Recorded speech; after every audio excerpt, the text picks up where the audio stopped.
পানি হয়ে যেত। সে বরং ওই টাকাগুলো নিয়ে দেশে চলে আসছে।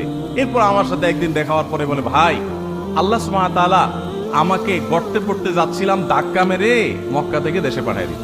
এক ধাক্কা দিয়া মক্কা থেকে আল্লাহ তাআলা আমাকে পাঠাই দিয়েছে। তো আপাত দৃষ্টিতে মনে হয়েছে যে তার সব বরবাদ হয়ে যাচ্ছে, কিন্তু সেখানে তার কল্যাণ নিহিত ছিল। এজন্য ইমানদার আল্লাহর ফয়সালাকে সবসময় মেনে নিবে। এটা কঠিন একটা বিষয়। আল্লাহর ফয়সালা আমি দেখলাম যে অনেক চেষ্টা করছি, একটা জিনিসের জন্য হয় নাই, আলহামদুলিল্লাহ এটাই আল্লাহর ফয়সালা। এটার প্রতি আমি ঈমান আনবো যে এর পেছনে আমার কল্যাণ আছে, এর মাধ্যমে ভাগ্য সুপ্রসন্ন হয়।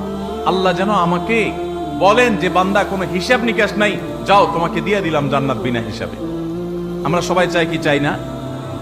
একটা আমল করতে হবে, বলবো সে আমলটার নাম হলো সবর। সে আমলটার নাম কি ভাই? সবর। ইন্নামা ইউওয়াফাস সাবিরুনা আজরাহুম বিগাইরি হিসাব। আল্লাহ বলেছেন